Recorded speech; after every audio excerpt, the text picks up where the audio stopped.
services as people return to the office. A lot of discussion before the print yesterday, Mike, a name that was once 25 times sales, now 5 times sales, but with a good cash hoard, and maybe a good example of how you pivot post-COVID.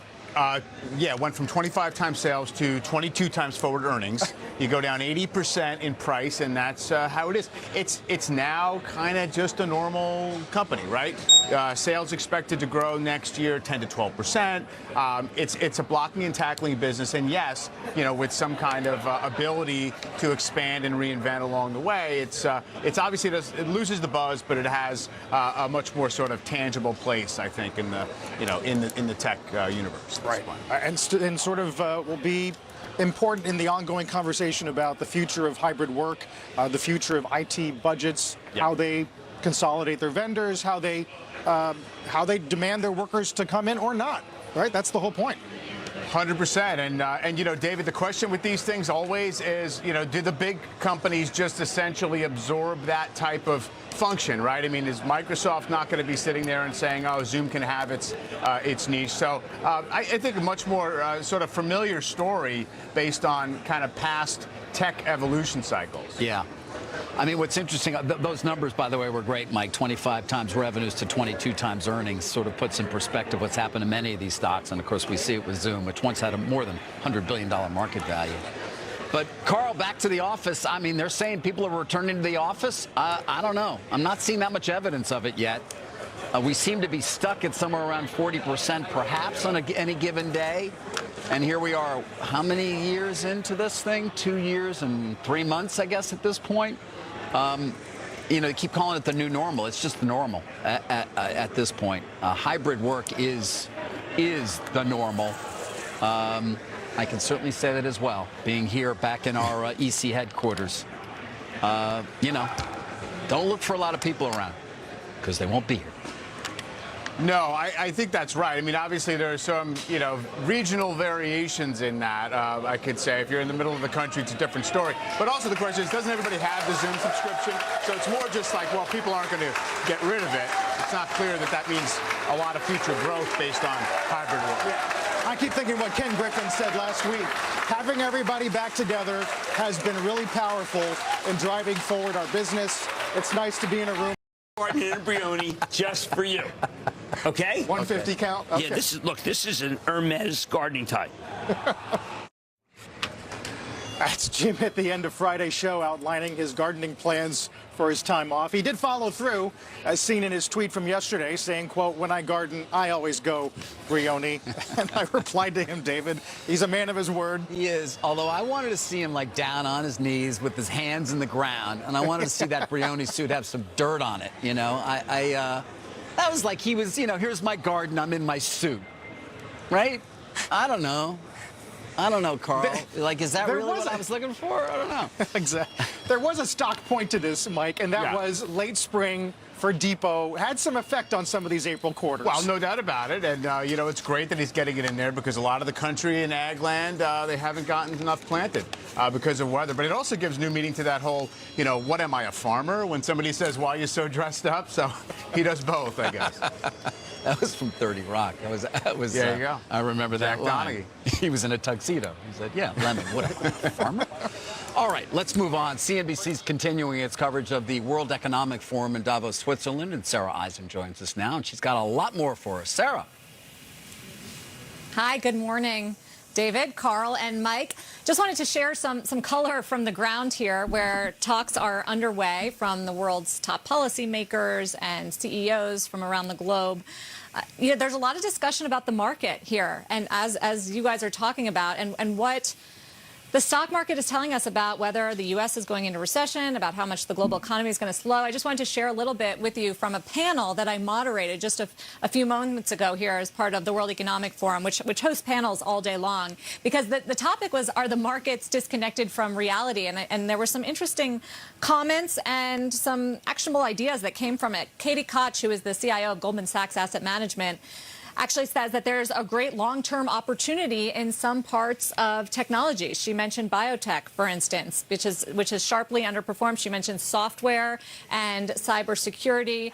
And she also said that some of the warnings we're getting right now at corporate America, we're talking about the snap warning that I'm sure you guys are here in Davos, on top of what we got from Target and Walmart and Ross stores, are potentially worrisome signs that the U.S. is getting closer than previously thought by investors to some sort of slowdown. Also, want to bring you some interesting color from Ahmed Al-Hamadi. He is a CIO at the Qatar Sovereign Wealth Fund, which is part of the conversation. We don't get to talk to the sovereign wealth funds very much, so it's always interesting. They move a lot of money around. He's particularly engaged in the private markets and investing in private companies, where he says, David, there are a lot of down rounds now, and that they are starting to reflect more of the reality, for instance, that we're getting in the public market. There was a little disagreement on the panel about that, whether private markets are sort of as negative as what we're seeing in the public markets, but he's suggesting that you're going to see down rounds and may even see a lot less fundraising activity going forward. So clearly the discussion is about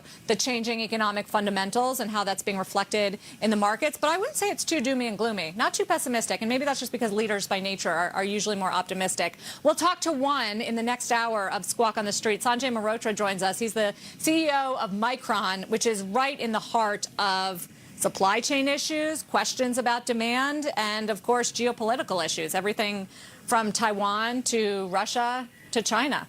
Carl, so I'll see you next hour for that interview. Fascinating. There's been really good color out of Davos this year in particular. It's nice to have everybody back there, Sarah. We'll see you in a bit. Markets holding in. Dow's down 130 despite some of the retail blow-ups. Let's get to Bob Pisani. Good morning, Bob.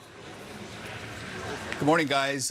2 steps forward, 1 step backward for the S&P 500. Want to take a look at some of the sectors right now at the open, because Meta is really weighing on the overall S&P right now. Semiconductors are also notably weak. So some of the big cap tech names are weak. Retail, of course, are weak. So there's your 2 weakest sectors right now. And of course, the market's got a defensive tone somewhat. Healthcare doing better. Consumer staples a little better. Hershey's, General Mills, Procter & Gamble, a little more stable, but only fractionally here.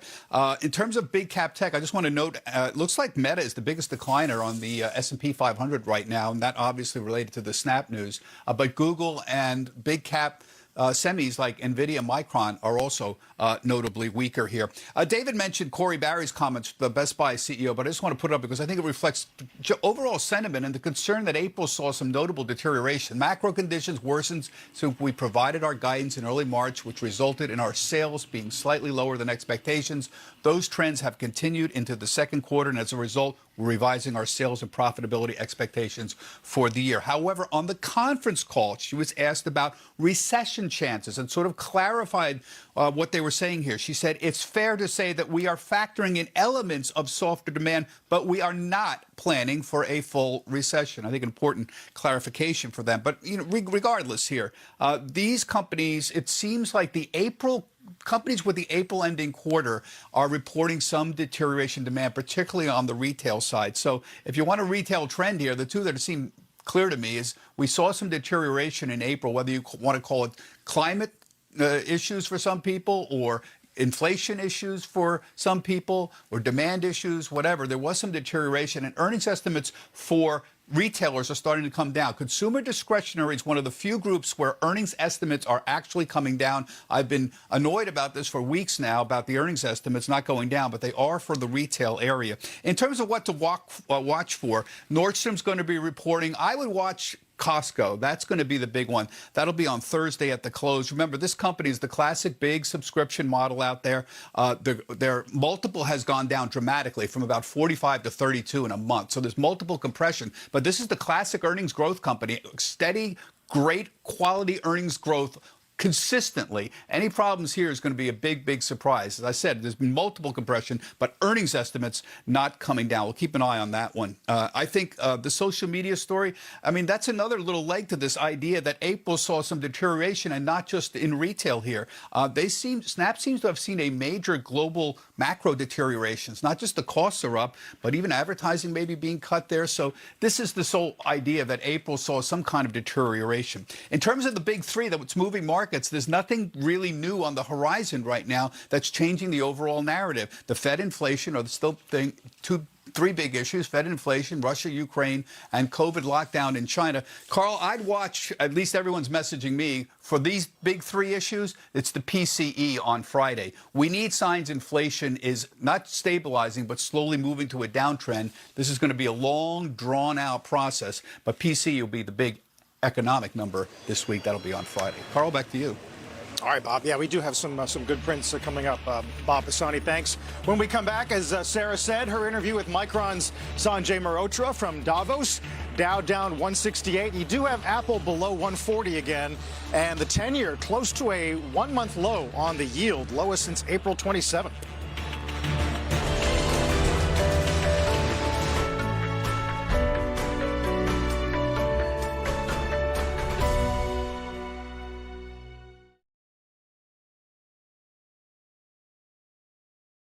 What is going on, everybody? How are you guys doing today?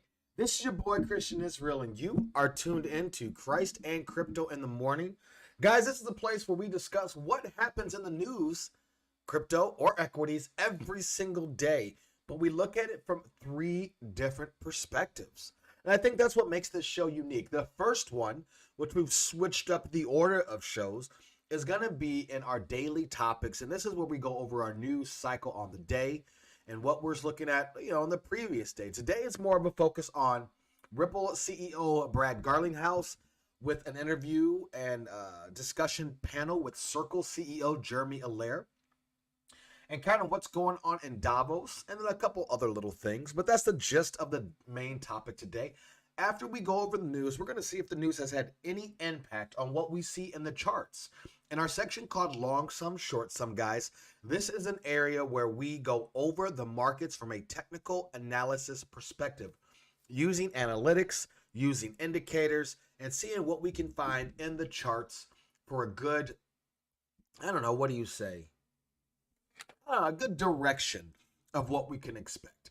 And last but not least, but also the most important, our last section of the day is the new creation scriptures section. Guys, this is where we look at the markets from a biblical standpoint and using our daily scriptures. So like I said, today's show, we're going to be doing the first aspect is going to be Brad Garlinghouse and it's Jeremy CEO. We're just going to really go over the videos. I know across Twitter right now, you're going to be seeing these. You're probably seeing my tweet across other people's Twitter or video platforms this morning. I know, shout out to the Bearable Bull who gave me a tweet shout out. I don't tweet to him a lot, but he went ahead and retweeted that for me and his 100,000 followers.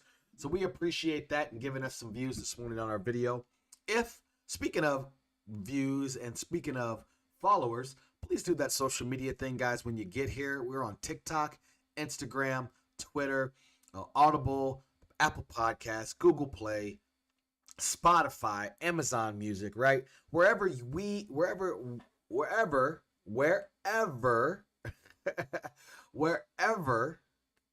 can find a podcast, guys, that is where we are located. I'm over here retweeting real quick and getting this live stream out so we can let's make sure so we can get this show started. There's the tweet. It is being sent out. Yes, Snap is down 40% this morning. Down 40% this morning. I think that is rather insane. 40% this morning. And man, we're going to go over some of the charts. But before we dive into the charts, guys, let's go ahead and hit that daily topic section and go ahead and dive into the news because we're going to be full video. So before I get there, let me go ahead and say hello to, good morning, Rope-A-Dope. How you doing, brother? Make sure we'll be doing the some TA in the second section of Long Sum, Short Sum. So Rope-A-Dope, give you a chance to go ahead and see what couple that you may want and what else you may others may want for some coins to look at today, okay?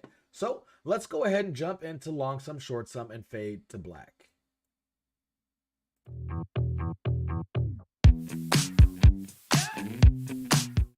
I lied. We're not doing Long Sum, Short Sum right now. We're doing the daily topic. Let's try that again. Let's fade to black.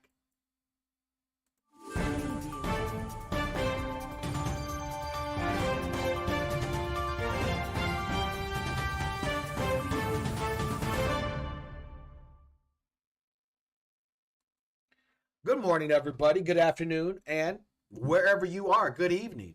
I'm your boy Christian Israel, and you are tuned into Christ and Crypto in the Morning, guys. This is a place where we come to discuss every single day, 9 a.m. live, Monday through Friday, about what's going on in the markets in threes. And this section here is the first of the three sections where we kind of dive into the daily topics. So if you're here just for this little snippet, please do the social media thing, like, subscribe. We're all over the place. I just did a whole long list. Wherever you can find podcasts, you can find us. Please know that this channel is not sponsored, so any like, subscribe, sharing, social media thing you can do, appreciate it. Really, the comments also help. So, like I said, we're going to dive into that stuff today, but let's go ahead and jump into some of the other mainstream news and go from there, okay? So, here's one, and just to let you know what direction we're going, I don't think anybody who listens to this is surprised, but 40% of American crypto holders earn over 100K, according to the Federal Reserve. So why is this the video that we are talking about in this moment? Well, let me explain to you why. Gary Gensler wants to move accredited investors to over $5 million to be considered an accredited investor, okay? 5 million plus. In other words, if you don't make that much, then he doesn't want you in crypto or anything in the equities market. What I say here is shame on you, Gary Gensler, because with you making those statements, you also have made this statement, that you understand that 40% of Americans that earn over 100,000, right, are crypto. Now, how many of those Americans that make over 100,000 make over 5 million? Maybe a percent of those 40% of Americans. Not to mention 29% of those of Americans under 50K own crypto. So he's here to protect you from making any money. I'll just put that out there. Like right now, when I got into crypto, I was not worth anything. Nothing. I would not qualify as an accredited investor in 2016. In fact, every way I did and moved my crypto in 2016 would be considered illegal today, although I paid my taxes on all my crypto and all my expenses. It would be considered illegal security movements today, according to Gary Gensler. Just know, we thought this guy was a friend of ours. He is not a friend of crypto. In fact, he's a friend of the wealthy, Wall Street, and banks. But you know what you do? You keep your friends close and your enemies closer. This is why we are watching what he does and where he's at. Okay? So, let's move on. Speaking of, just want to show you, we talked about Michael Jordan launching NFTs on the XRP Ledger, right? Now you've got Magic Johnson, Michael Irving. Is it Michael Irving? Yeah. Magic Johnson. Or no, Irving Johnson. It's like Michael Irving, that's the football player. Irving Johnson, Magic Johnson, out of Michigan State, Lakers legend, Hall of Fame NBA player. Speaking of, go Warriors tonight. Okay. Showcasing that. So it says Magic Johnson unveiled a new NFT line this week. Sport and NFTs continue to challenge, blah, blah, blah, blah, blah. There will be a total of 1,600 analogy packs issued, and each one will cost $400. Okay. It says each pack will have one of 4 Magic Johnson moments from seasons in which Los Angeles Lakers won the NBA championship. See, something like this, I guess we'll see. I'm not going to go into where I think this would be. I mean, good for you if you buy this and it makes you some money. Good for you. I just want to announce that because it's my job to give you the news. All right, so we talked yesterday. I got you, Rope It Up. I see your 3. We got you yesterday, right, where we spoke about GameStop doing NFT wallets. Well, I told you under that, there was a technology, and that technology is Loopring. So I just wanted to share that with you because Loopring is a part of that GameStop launch from the queue. So Loopring is about to set an example for first token to complete gaming industry. So just pay attention to that. Loop ring is something I've been getting free on publish.org. All right. Another little note here, and as we zoom along, because we got a 20-minute video to get to, IMF chief Christina G. Having coin in its name doesn't mean Bitcoin is money. Well, having fiat or government behind your name does not make sure it is money either. And my reality to everybody is, what is money? That is the biggest question. Because 200 years ago, 400 years ago, money, U.S. money didn't exist. Right? 1,000 years ago, paper money didn't exist. So what is money? What is a store of value? What is a monetary unit of exchange? Those are key words that you will hear from them. But what really, guys, is that? What does that even mean? What does it even mean? That's what I want to know. What does it even mean? So I just thought I'd share that with you, that the IMF thinks your money is not money and Bitcoin is not money because it has the word coin in it. Just an interesting thought there. I could play that on so many ways. And I'm not going to go into this. I just want to show you that. All right, moving on. Grayscale CEO, recent crypto sell-off hasn't deterred investors. Now, Mike Novogratz has lost $400 million in Luna. GBTC is all the way back tested where it broke out in 2020. We might go over some of that in the charts today. But I just want to share that to you. They're trying to tell you, oh, investors are okay. I'm going to tell you right now. The only investors that I know are okay are the ones I've spoken to last year. Walk through all of this. Anybody who thought XRP was going to $25 last week or Bitcoin to $100,000 last year, those are the people who are not doing fine. I'm going to tell you that right now. Everybody has lost money in this market. I have not talked to one person, including myself, who has not lost money in this market. The question is, where are you losing money and how are you losing money? And crypto investors as a whole right now, I would say, are deterred.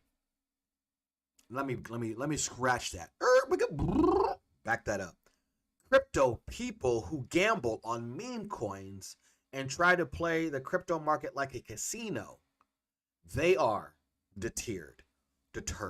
They are upset. They are wanting to pull their money. They are angry.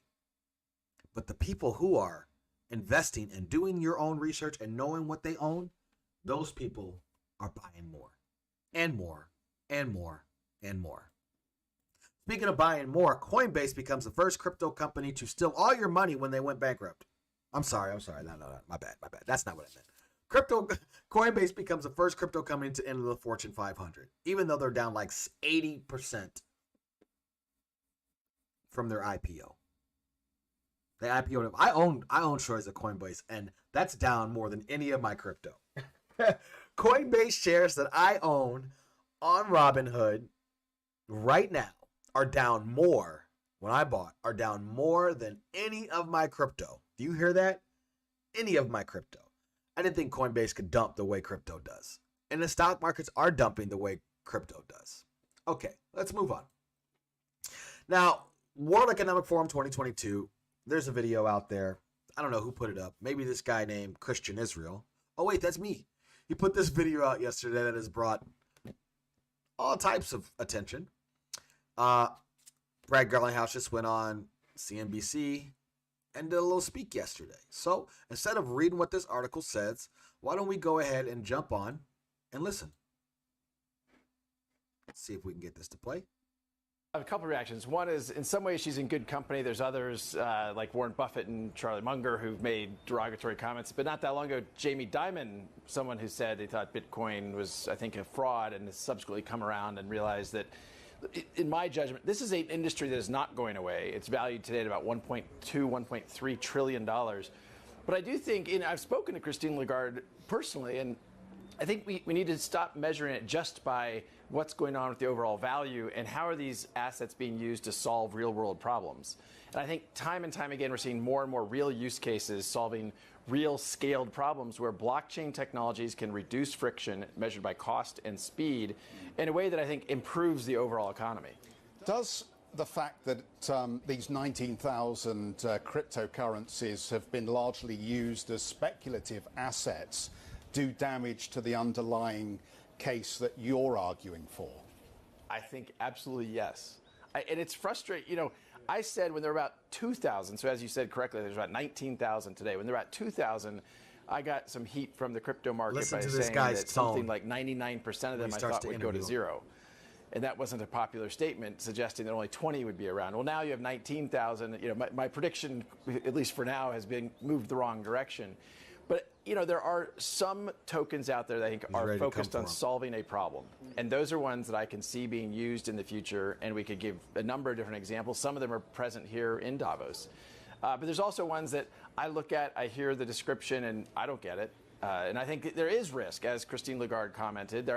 They are speculative, they are risky, but that doesn't mean there isn't real opportunity. Brad, I find this conversation refreshing. We've spoken to so many crypto experts out there who know nothing about this and who just want the gamification of it. They just want to encourage people into various Ponzi schemes.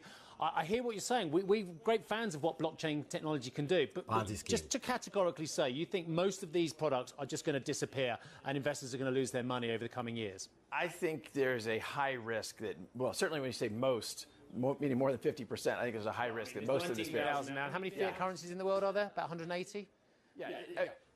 Look, there is clearly examples where these can be used. What Ripple is doing with our digital asset that we use in our technology stack called XRP is solving a cross-border payments problem. And that cross-border payments problem we all have experienced. When you're moving money cross borders, it is slow and it is typically expensive.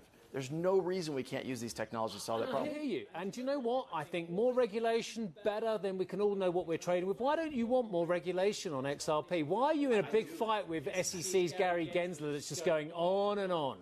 Well, it is going on, and that's frustrating. Gary Gensler was quoted as saying that justice delayed is justice denied, yet at every turn the SEC has been slowing this one down. Look, we were the ones advocating for years that we needed regulatory clarity in the United States. And then for the SEC to say, hey, even though it's not clear, we're going to bring a civil lawsuit saying that XRP is a security, we find to be a bit ironic. I'm actually advocating for regulatory clarity. I've been not for XRP to be a security. I think most crypto assets are not securities, and I think they are clearly commodities, and they are regulated. I mean, when people say, as Gary Gensler has said, this is the Wild West, that is not true. We're a regulated company by many different regulatory bodies today. And outside the United States, you have the regulatory clarity. Okay, so I'm not going to go over all of that. And I know you just saw me run away in the video. I literally just knocked over my drink again. You saw me run in and out. I don't know what my problem is, but I keep knocking over my drinks. I'm just bloop. I gotta stop doing that. Okay. So we heard him go over everything he goes over. And my big thing here is you can hear the interviewer, and I'm glad I had it in my ear still. You can hear the interview. This guy right here. Let's see if we can find him. Yeah. See this guy right here? That guy, he is all about coming down and I'm going to ask the tough questions of Ripple CEO.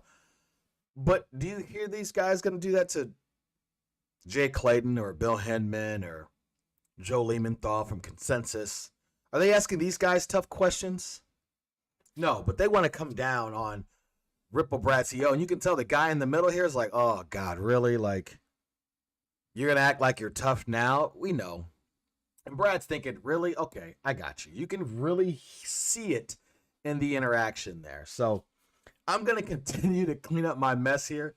We're going to move on to the next video here because this has been circulated. And this is a video from somebody else that was able to find it. I could not find the full video. Make sure you like and subscribe if you just saw me run for a towel. I just ran into my daughter's room and got a towel. Okay, so here we go. I want to play this video from Jeremy Allaire of Circle and Brad Garlinghouse, which we talk about. So because it's so long, I don't want to go in too much. And shout out to Crypto Teacher. We appreciate your video for this. So let's go ahead and go live, go long, and let's make sure this is turned up. And let's listen to this interview. Unless it doesn't want me to listen to the interview. It's all planned out. You have a wonderful day. Here we go.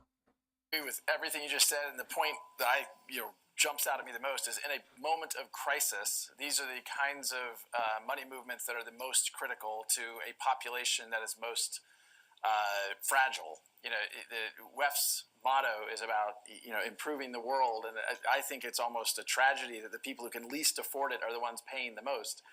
Looking at your data, we can say that the mobile wallet at 1.7% and celebrate that that's much, much, much better.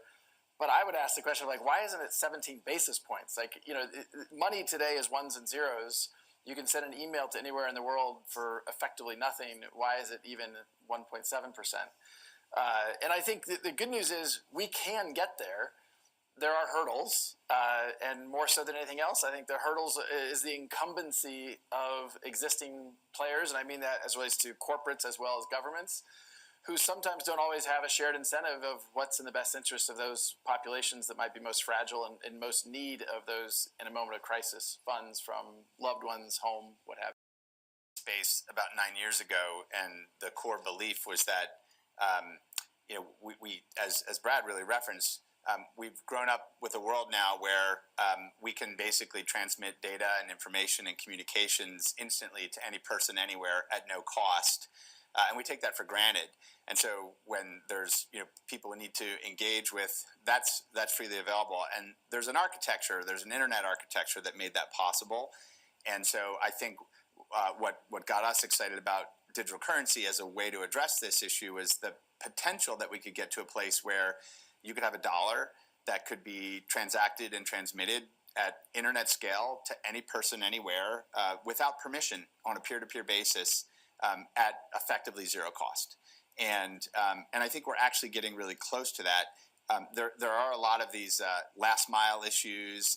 There are issues of whether people are mobile enabled or do they have to operate in a cash economy. So there's these bridging of the kind of physical currency world and the digital currency world. That's a real barrier as well. But I think fundamentally we are moving into a world where the concept of a cross-border payment will be as crazy sounding as the concept of a cross-border email. We don't think about cross-border emails. We don't think about having a cross-border web browsing session. It is absurd to think about that. And I believe we're on the cusp of that with money. And I think when it comes to remittances, I believe the concept of a remittance will also disappear because we don't think about a long-distance telephone call anymore. We have WhatsApp or whatever we have, and we just make a call, and it works peer-to-peer in a secure, private way with anyone in the world. Money will be the same. So that's what we're working towards. And then I think in terms of the theme of this discussion, I mean, the whole goal here is how can you raise global economic prosperity? How can you help people connect into economic activity more easily, more safely, more securely, and do that without the toll takers who are extracting a rent from them, as Brad said, from the members of society that most need every last penny, so to speak. About where the future is going, I actually think, and partly building on something Jeremy said, I think one of the hardest parts of actually solving this, and Jeremy, I think very correctly said the word without permission. And I think one of the things we lose sight of is I think there's a lot of businesses that have very compelling solutions. You're hearing about some of them here, but governments matter. And we live in a world of government controlled. The financial systems in G20 markets are regulated in that. I'm not even saying that's necessarily a bad thing or good thing. It just is. I don't think that's going to change in my lifetime. And one of the challenges, of course, here are core financial regulations like KYC, know your customer. And a regulator hears the expression without permission, they take a deep breath and they're like, wait a minute, no. If that's without permission, I need to know and make sure that that's not money laundering. I need to make sure that's not human trafficking. I need to make sure that's not drug X, Y, and Z. I need to make sure that's not terrorist financing. And I think, just regulatory frameworks are obviously there for a reason and to protect various aspects of society. But in this context, it actually is it's a point of friction that we should just be aware of. And I think if we try to proceed in a without permission, I worry that that we take one step forward, two steps back. One of Okay, so let me pause right there for a second. You hear a lot of the same language that Jeremy Allaire has been using that Garlinghouse also uses. And that's a big thing to me. Like, if you guys don't believe all of these are together, why are you in this space? Those two are two American companies. BlackRock-backed CBDCs, so there's Accenture with Circle, right? And we know Accenture is in bed with Ripple Labs and CME Group and all of these things. The same investors are behind both of these products. And they're using the same exact language. Are you paying attention? I hope so. one of the important things to recognize is, cash is a really great product, right? People like cash. It's private, it's secure, it's a bearer instrument. It provides final settlement between you and a counterparty. And there's a reason that where cash is king, so to speak.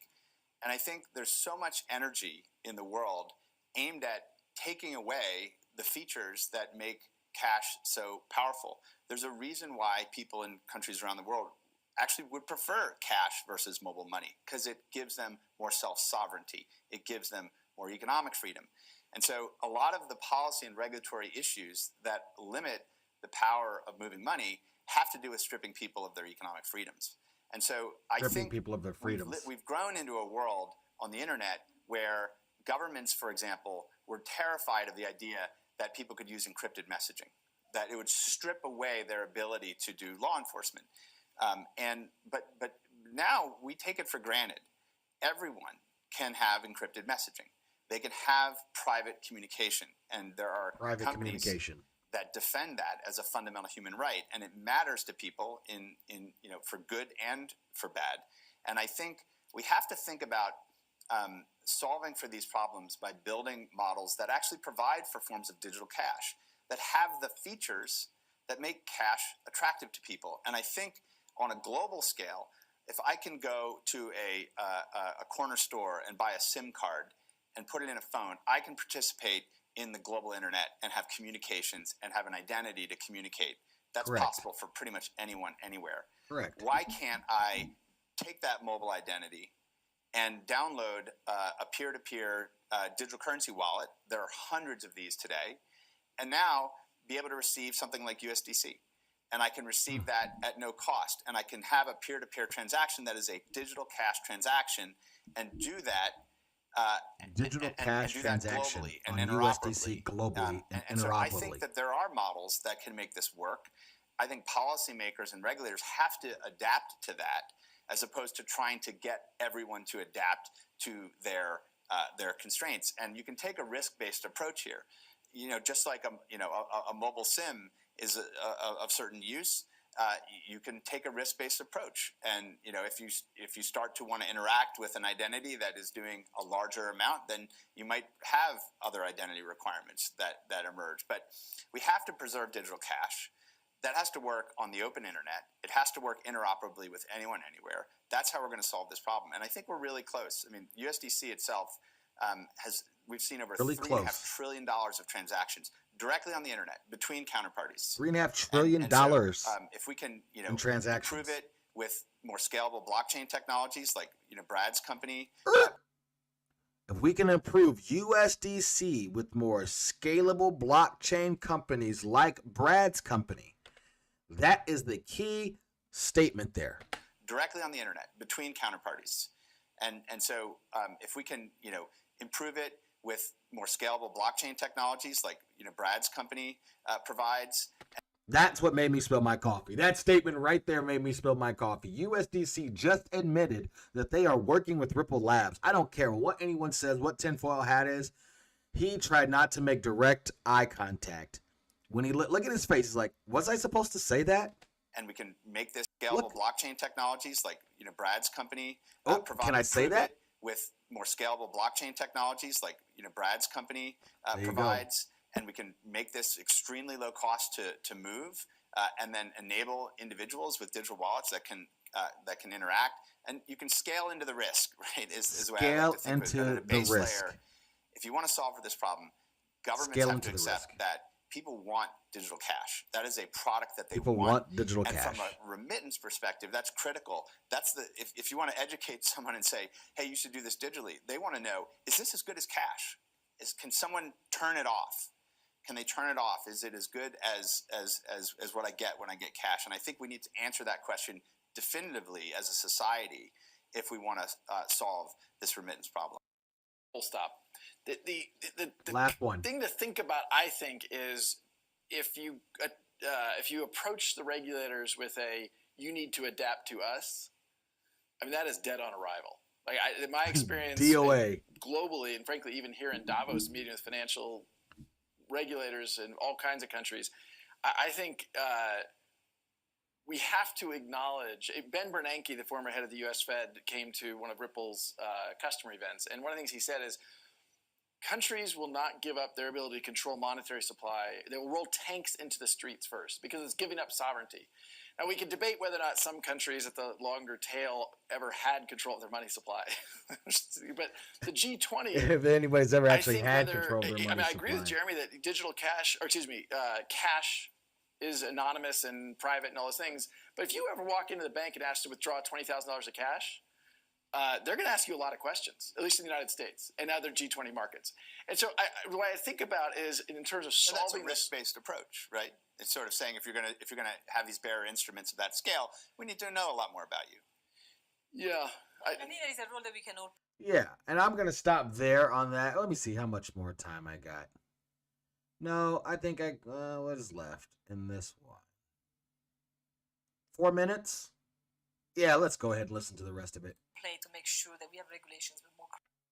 Digital currencies are somehow more can circumvent. As Jeremy's described, digital currencies actually in many ways are more traceable and more trackable and more visible. And so in some ways, I think governments should actually like it better. Yeah, government should actually like it better. So, USDC is a dollar digital currency. It is regulated under banking supervision dollar laws digital in the US. Currency. It's issued by Circle, which is a regulated financial institution. You listening? And it's fully reserved by in government bonds, U.S. government treasuries, and cash. And so it is a reliable, durable dollar digital currency that works on the public internet. And so it's the sort of fastest growing trusted dollar digital currency in the world. And so from the perspective of choosing something, it's a pretty good choice, I think. But it's also one of the only digital currencies that operates in a regulated context and was designed from the start to work that way. It's different than something like Bitcoin, which is not itself regulated, but it has the problem of price volatility, whereas USDC is just always a dollar. USDC is just always a dollar. To the other question. Second question. We're seeing a lot of adoption in emerging markets.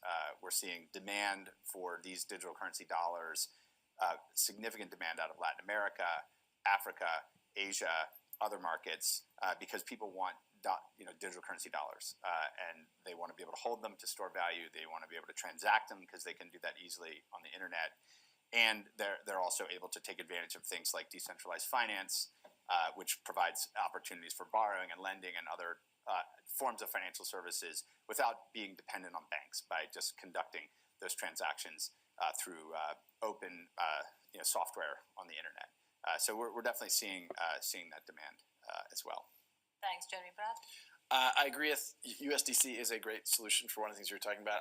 And the Argentina question I thought was super interesting because I often will say I usually call crypto digital assets, or I don't usually say cryptocurrency because for all intents and purposes, I think mostly it's not a currency in the kind of consumer definition of that, except for kind of some of the tail risk around in Argentina or Zimbabwe where those governments have lost control of their currency multiple times. And if you're a wealthy person living in one of the, or even a middle of the road person living in one of those countries, I'd rather not hold the currency as opposed to a digital asset and maybe a USDC or a more traditionally defined digital asset. There's a hint. I completely agree with the question around is the automation, reg tech. If I were in the venture capital business, and to some degree, Ripple's invested in about 50 companies, so to some degree, Ripple is invested in 50 I think reg companies. tech is an underappreciated opportunity. The one risk, however, on that is that came to light as we work with a lot of banks around the world, is a bank saying to me they won't accept another bank's KYC token, if you will. Just because you were KYC by one more time. Another bank. The one risk, however, on that is that came to light as we work with a lot of banks around the world, is a bank saying to me they won't accept another bank's KYC token, if you will. Just because you were KYC by one bank, you're going to get Doesn't KYC mean you're by the bank KYC you're by sending another to, bank. because the risk of a bad KYC to the accepting bank is so high that they won't trust the other bank. That's one where it feels like, okay, maybe some of our regulatory frameworks could change, but I think you're right that reg tech's a huge investment opportunity. Yeah, I mean, absolutely. All right, so that was the catch up there. And that was a lot of information. Yes, I know. But go back and watch that. Go see what you invest in. Go see where the stable coins are going. UST just took a tank. USDT is coming as a tank left, and everything is slowly going to move into USDC. If you get a chance, go watch Blockchain Backers. TA stuff, man, he's been crushing it and looking at deep. I don't deep dive like him, mainly because I don't deep dive like him on the stream. I deep dive like that off stream. But he's a good place to go break it down for the stream and exactly what he's talking about for market caps for USDT versus USDC and where the money may be going. But I'm telling you right now, these two are in Davos. And you're going to tell me XRP, Ripple Labs is not a done deal? And these two are in Davos. It's already done. You know what else is a done deal? This part of the segment. 30 minutes, coming at you strong. Like, subscribe, 10 likes. Watch this later, share this later. Try to get you some videos here. Chit-chat about it a little bit of news for you. You know what it is. Appreciate you much. This is your boy, Christian Israel. This is the end of the Daily Topics. Let's go ahead and hit that outro. Let's get it.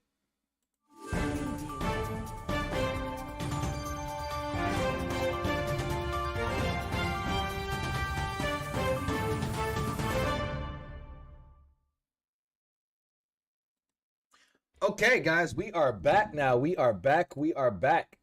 And that was a lot of that. And we're going to jump into some charts today here in a second. Let's see. We got Zill and Cardano and one that you want me to get to, my friend. Okay. I will jump on those. Let me see if I can. Oh, I just had a beep in my ear. Sorry about that. That means a notification went off. Something just notified me. The question is, what notified? I heard it. I heard it beep. Yes. Just in case you're curious, that is a back test breaking down our XRP now. So before I jump into this, let me go ahead and go into long sum, short sum, because I am ready. I don't know about you, but I am ready to dive into some of these charts. So let me go ahead and get the long sum, short sum going, and let's get it.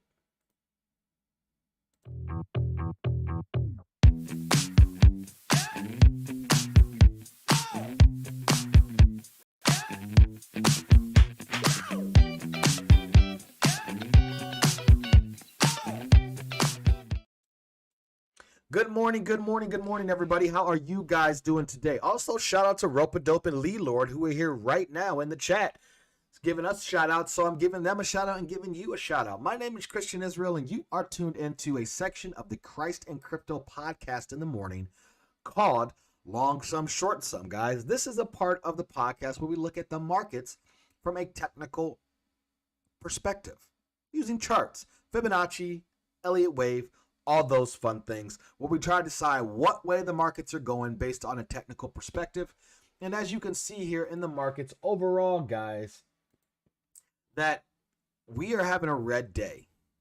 A couple things are green, and that is what? Oh, I see that. USDC, USDT, and Binance USDC or USD, all stable coins. Everything else, guys, is down just a little bit, not a lot.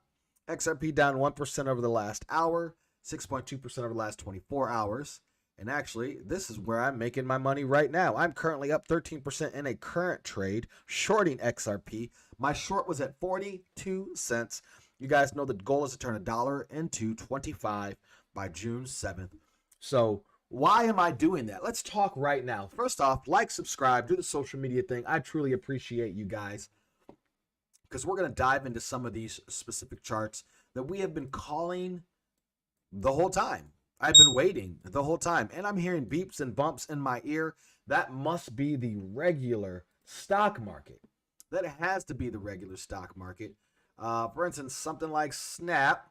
Yeah, Snap, I thought I'd catch on a trade right here. That is continuing to go down. I'm definitely getting notifications. The question is, where are they coming from? I apologize if you hear it in the ear, because this chart setup for me here is not for live streaming. But with that said, my goal is to turn $1 into $25 overall. 1 to 5, 5 to 25. So I can close on a house that I have decided to purchase, sold my current house, and I'm using funds to make more money versus using the cash that I have that I want to put into crypto. I'm trying to use it here. So any extra thing that I personally do, I don't like to hold my trades, like my investments. Those are hodling, that's wealth.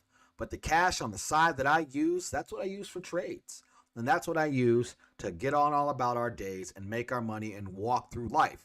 And so if I can change $1 into 5 consistently, it's pretty good. A penny into 5 cents, however you want to look at it. Currently, my trade right now is doing pretty well. 2.1x is what I'm at, up 13%. Large trade, small margin. Therefore, I don't like seeing it go down when it goes. I never get exactly the tops. So sometimes you got to do it. All right, that's enough talking for now. Let's dive into some of these charts. And this one of the charts I want to show you, because we have been dealing with this chart for a while and being very, very patient. This is just XRP. I'm going to go all the way back on the daily. Look at this. Okay, when we come on the daily and you zoom out, this is what the chart looks like all together. All right, so we have already come back and back tested this area down here. So you see, comes up, tries to test it for support, breaks down, ignores at resistance, rejects at resistance, comes up, rejects at that same level again, comes up, holds support, fires up to its second all-time high. We got our all-time here, and then our lower high right here, our second all-time high. And then it continued on for an A, B, C correction that we are currently in. The question is, how much longer will this correction take now that we are here? Well, guys, as you can see, I have a falling wedge also coming down out of my parabola. So if you guys know me on this channel, you're paying attention. When we draw a parabola, we know that it breaks south out of that parabola, okay? And so the fact that it breaks south out of that parabola means we're normally looking for it to continue to come down to where the start of that parabola is. This case is not the same, because this is a parabola that goes all the way back to March 20th. Okay, March 20th. Give me one.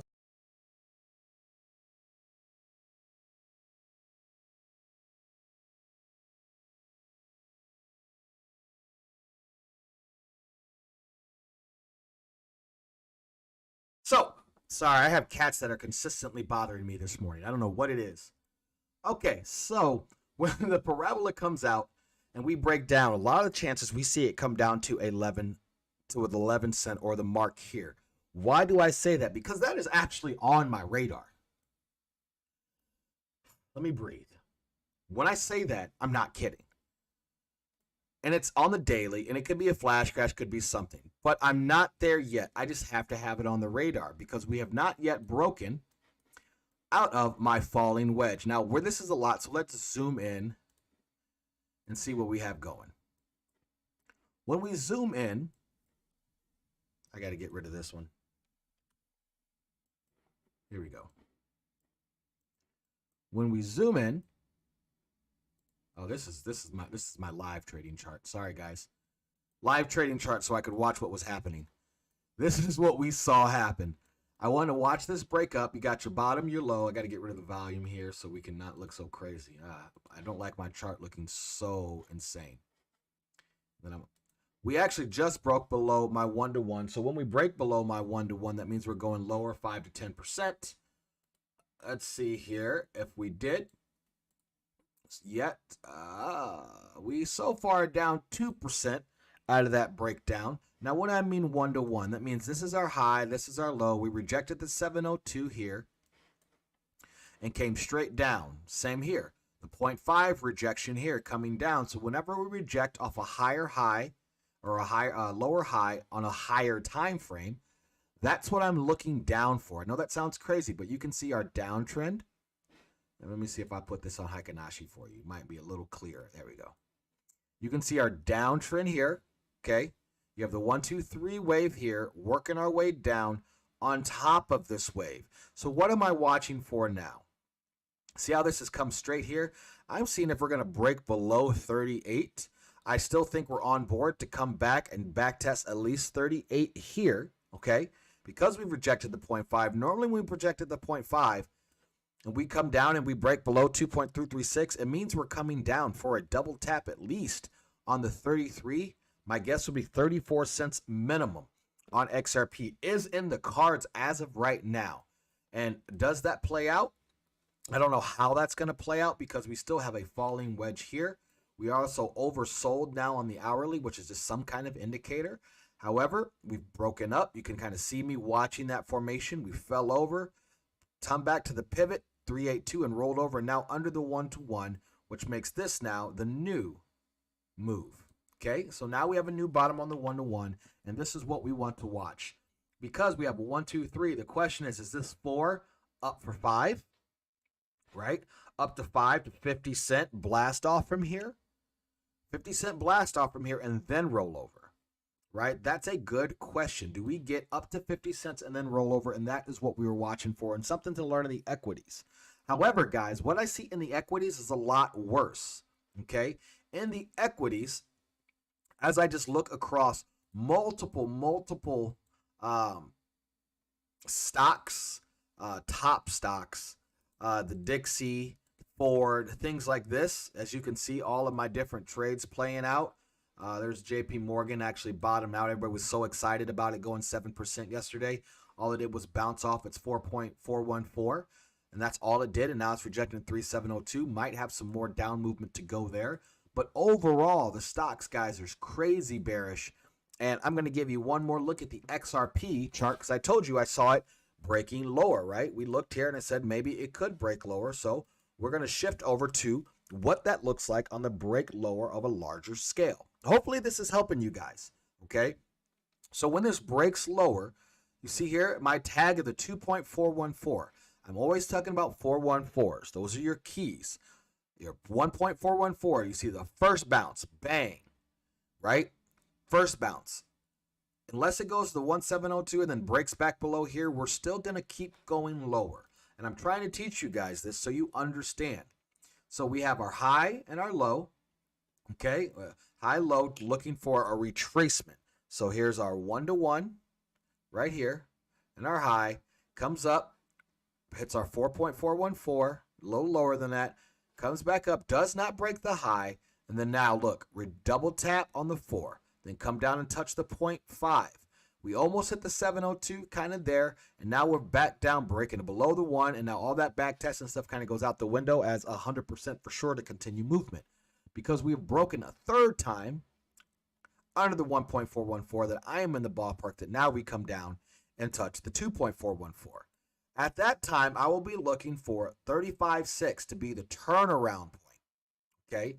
If we get a turnaround point, we break back above 4.4. That's 1.4, okay? We have to do this, and then we have to break above that level.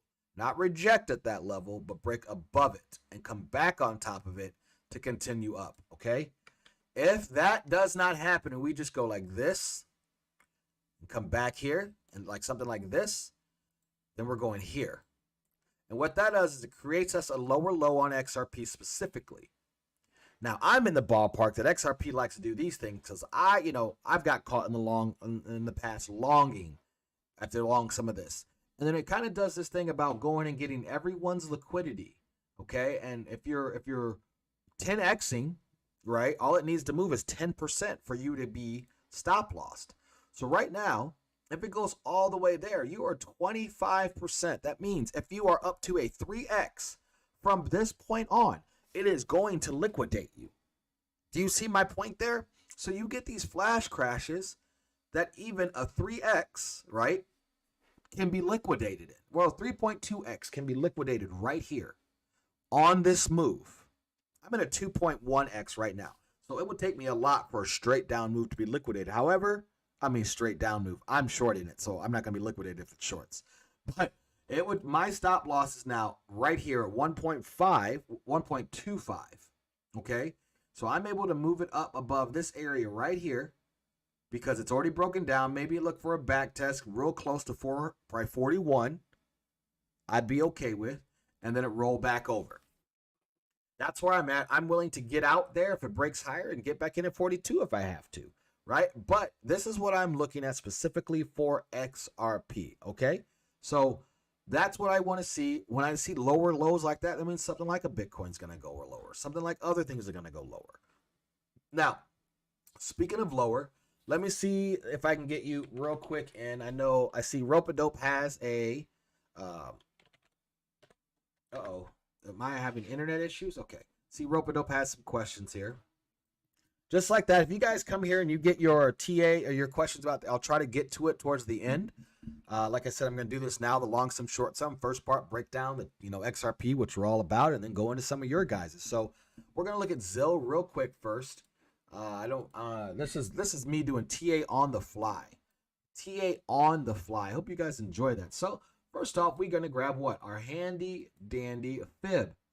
We're going to go from top to the low, okay? To see where we at now. This technically is not where I want to be because you have a low and then you come back up. I'm actually going to shift this down to here. Okay. After we have gone down and done a full ABC type move, then come up, which this is really the B wave. And I think this is the C wave, right? So we're measuring this move to see where it goes. Remember we talked about the 1702 being the turnaround?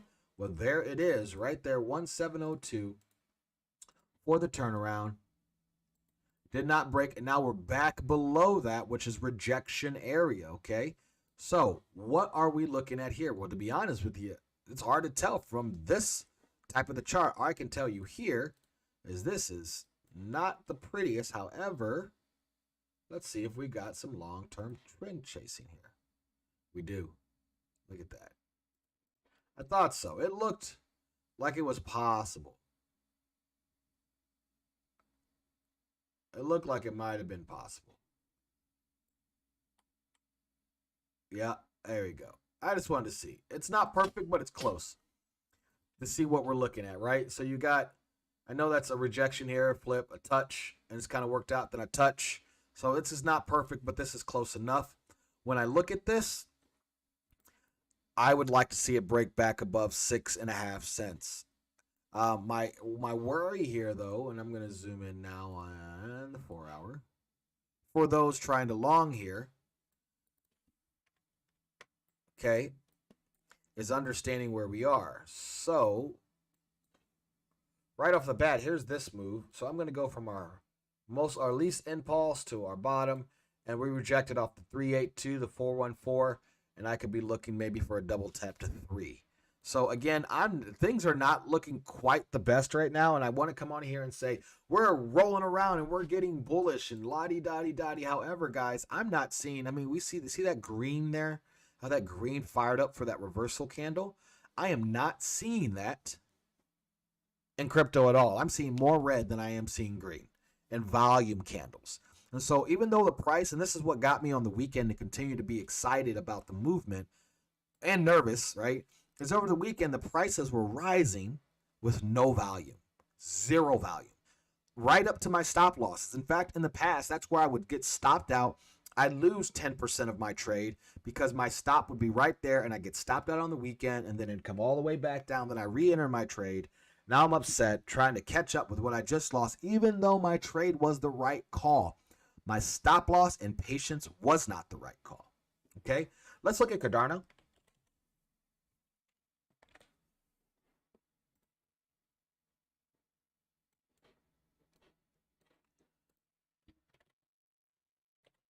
Nappy head, no sing.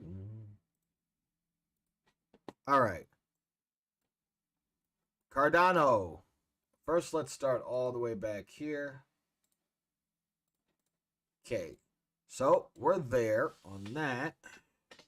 1, 2. Yeah, there seems to be just right off the bat. I'm looking. Could be more room off the bat.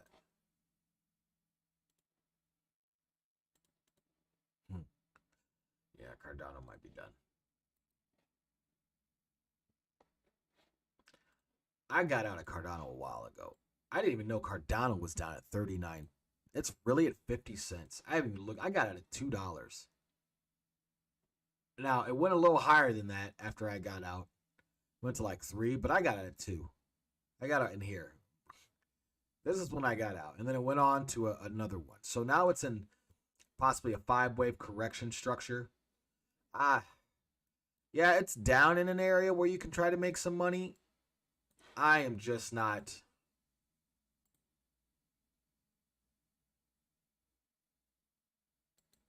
Yeah, it's still, I don't know. I get all tides will rise. Let's start there. All tides will rise when it comes to this crypto thing, okay? When everything starts to roll, all these tides will rise. But for the purposes of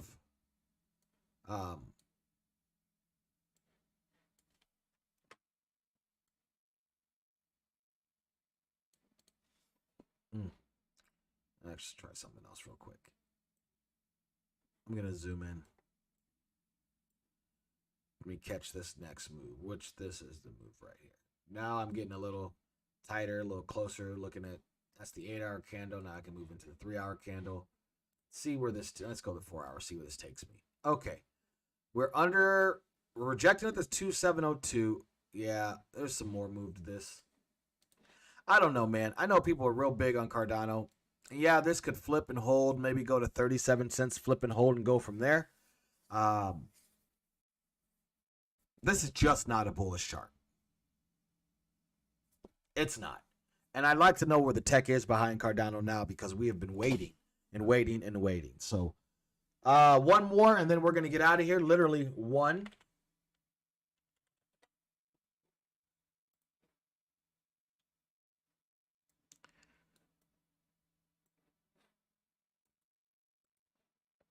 Let's see here. Man, see, all these charts look like yuck.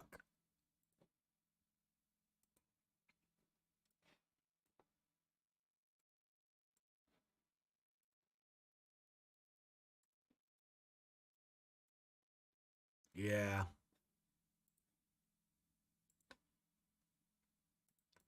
See this?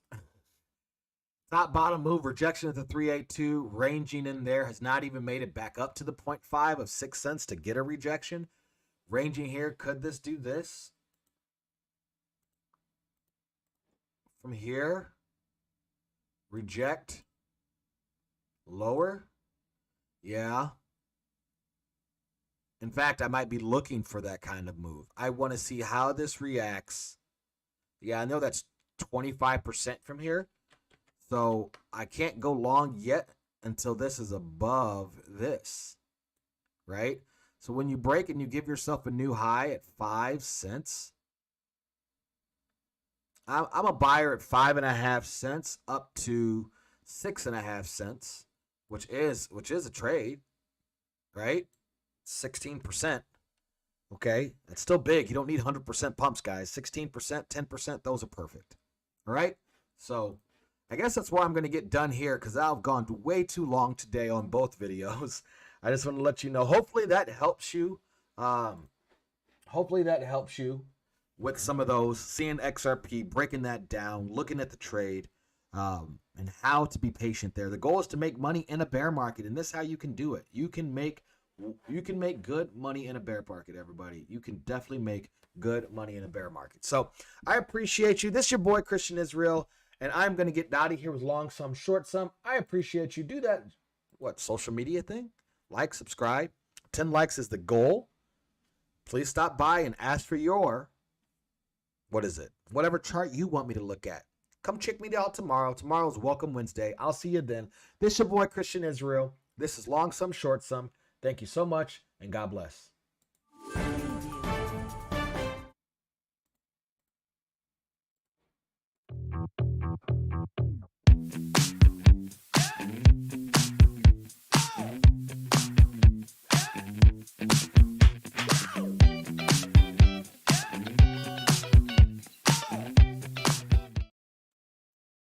Okay, guys, well, we are almost done. It is 10 o'clock now, so I'm going to go ahead and jump straight into the scriptures here because I want to read this to you. So let me go ahead and jump straight in and get it going. Let's get it. This is my favorite part of the podcast. Thanks for hanging out. Therefore, if anyone is in Christ, then you are a new creation. What is going on, everybody? This is your boy, Christian Israel, and you are tuned into the New Creation Scripture section, guys. This is the third part of the Christ and Crypto in the Morning podcast, where the podcast itself focuses on the markets from an analytical and technical perspective and a news cycle. But we close the show out like this in Christ and Crypto, which is our New Creation Scripture section, putting the whole space and world into perspective from biblically. So, here is from Proverbs, and it's 10 o'clock already, so I'm not going to do this very long. I'm going to read this to you. The one I wanted to read was Proverbs 3, 5-6, but then I said I'm going to read this whole thing to you. So I just want to share this verse with you from Proverbs, written by King Solomon, who we discussed more recently as well. So let's dive on in, and I hope you're having a wonderful day. Do that social media thing, and remember to reach out to God and tell him you love him.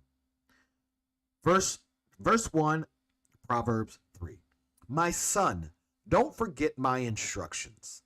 Let your heart guard my commands, because they will help you live a long time and provide you with well-being. Don't let loyalty and faithfulness leave you. Bind them on your neck. Write them on the tablet of your heart. Then you will find favor and approval in the eyes of God and humanity. Now, the next section actually I have tattooed right here on my arm, and it goes like this. Trust in the Lord with all your heart. Don't rely on your own intelligence. Know him in all your paths, and he will keep your ways straight. Don't consider yourself wise. Fear the Lord and turn away from evil. Then your body will be healthy, your bones will be strengthened, and your bones will be strengthened. Honor your Lord with your wealth and with your first of all your crops. Then your barns will be filled with plenty, and your vats will burst with wine. Don't reject the instruction of the Lord, my son. Don't despise his correction. The Lord loves those he corrects, just like a father who treats his own son with favor. You are a child of God. When he corrects you, turn, listen, walk in the ways he guides you, and you will be overwhelmed in the goodness and the gifts and the glory and the grace and the love and the peace and the patience that the Lord fills you with. Day by day, step by step, listen for the Lord. Trust in the Lord with all your heart. Do not rely on your own. In all your ways, acknowledge him, and he will make your paths straight. That's the word of the day. And I'm your boy, Christian Israel, and you are tuned into the New Creation Scripture section of Christ and Crypto in the Morning podcast. Please come join me every morning, Monday through Friday, 9 a.m. Till then, that's the end of this section. Thanks. Appreciate Appreciate it. Do the social media thing. Thank you, and God bless. Let's get out of here. This is my favorite part of the podcast. Thanks for hanging out. Therefore, if anyone is in Christ, then you are a new creation. All right, guys. Well, we are done today. I appreciate all that you have done for me by hanging out with me, Lee Lord, and Rope-A-Dope. Thanks for stopping by. Hopefully, I answered your questions in the TA section for you. We are currently in this XRP trade, and it's at 12% right now. So, looking for a little bounce. Hopefully, I don't get stomped out at 41.25. Got some goals, man. I don't want to sell my own cash. I need to create my own cash, make my own money to do it. It is risky, but I think it's worth it. Personally, that's my risk-reward ratio. So, hope you guys have a wonderful day. I'll catch you tomorrow. And please remember these 3 things. God loves you. I love you. And you are loved. Until next time, guys, peace and love. God bless, guys. See you tomorrow. This is my favorite part of the podcast. Why does that keep doing that? I don't know what I'm trying to do. I'm just trying to get out of here. Where's the out? Close. Okay. Bye now.